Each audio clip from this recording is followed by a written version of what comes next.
हमारा न आपसे कोई मफाद वाबस्ता है, न आपका हमसे कोई वाबस्ता है, बल्कि हम और आप यहाँ पर मुल्क और मिल्लत की आइन की तहफ़्फ़ुज़ के लिए जमा हुए। मेरे दोस्तों, अभी 2024 में जो वक्फ बिल लाया गया था और जो 2025 में एक्ट बन गया है, जो आइन हिंद के खिलाफ है, जो हमारे इस्लामी मुस्लिम तसल्ला बोर्ड के फैसलों के खिलाफ है, और इस एक्ट से हमारे आईने हिंद में और मुस्लिम फैसलों में जो मुतसादिम है उसको दूर करने के लिए हम और आप जमा हुए हैं। ये मुल्क जो जमहूरियत पसंद है, इस मुल्क में रहने वाले जो सेकुलर मिजाज के लोग हैं, इस दिल को जब पेश किया गया तो उनकी रूहें और उनके जिस्म और उनका दिमाग बहुत ही मुस्तैद हुआ और परेशान हुआ कि आखिर ऐसा दिल क्यों लाया जा रहा है जो दस्तूर हिंद के खिलाफ है और एक कम्युनिटी के खिलाफ है। इस कम्युनिटी के खिलाफ सिर्फ मुसलमान लड़ाई नहीं लड़ रहा है, बल्कि इस कम्युनिटी के खिलाफ हर वो शख्स लड़ाई लड़ रहा है जो जमहूरियत पसंद है, जो सेकुलर मिजाज है, वो इस लड़ाई को लड़ रहा है और वो इस चीज को बर्दाश्त नहीं कर सकता है कि आइन के अंदर में या मुस्लिम फैसलों के अंदर में किसी तरह की कोई मुदाखलत। आज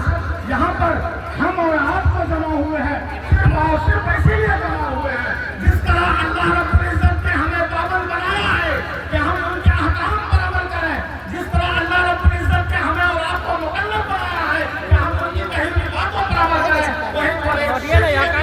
कि जो इंसान के हुकूक है हम उनकी हिफाजत करें, जो मानवता है हम उसका कदर करें और जो इंसानियत नवाजी है हम उस रास्ते को चूमकर चले। ये भी हम जहाँ हमारे लिए नमाज रोजा की जरूरत है, वहीं पर वक्त की तहफ़्फ़ुज़ भी जरूरी है, क्योंकि ये भी इस्लाम का एक हिस्सा है। कि जो आदमी जो वाकिफ अगर कोई जायदाद किसी मिल्लत के नाम पर अल्लाह के नाम पर दे देता है, मान लीजिए अगर उसकी जमीन पर मस्जिद बन जाती है या वो मदरसा मकतब दरगाह को बना देता है, तो उसका मालिक वो नहीं रहता है, बल्कि उसका मालिक अल्लाह रब्बुल इज्जत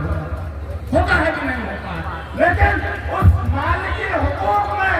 आज जो गासिबाना तरीका अख्तियार किया जा रहा है, आज जायदाद के साथ में, हमारे मदरसों खानकाहों के साथ में, हमारे मदरसों और मकतबों के साथ में जो हक़्क़ी हो रही है, उसके लिए सेकुलर मिजाज लोग और सेकुलर पार्टियां खड़ी है, हम उनका मशकूर हैं। और आज इस मंच में जो प्रोफेसर मनोज हाजी आने वाले हैं, जो राज्यसभा में 4:30 बजे तक हमारी और आपकी लड़ाई लड़े मौजूद है, यहाँ पर हम उनके एहसानमंद हैं, उनके शुक्रगुजार हैं कि 4:30 बजे वोट तक हमारी और आपकी आवाज पर रखते हैं। कुरान के अलावा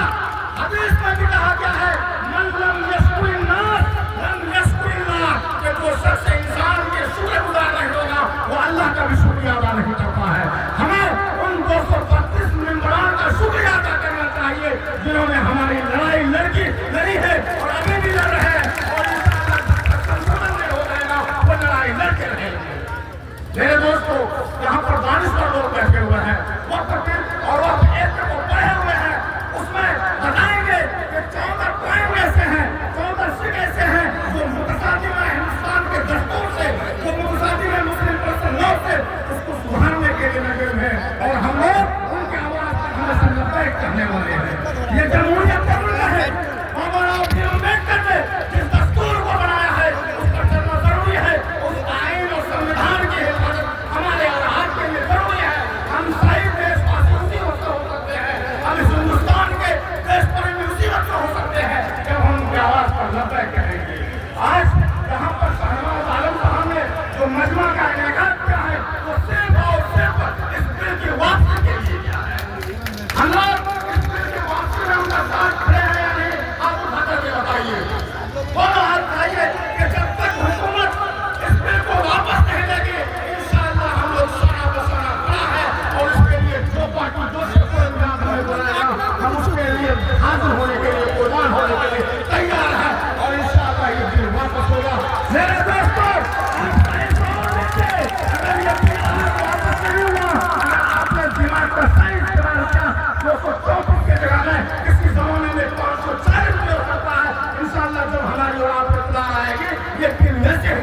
ہو جائے گا۔ ہم لوگ کوشش کریں اور اپنے قائد کی بات پر عمل کریں اور کوشش کریں کہ ہندوستان میں جو آئین ہے، جو دستور ہے، جو حقوق ہے، جو مراعات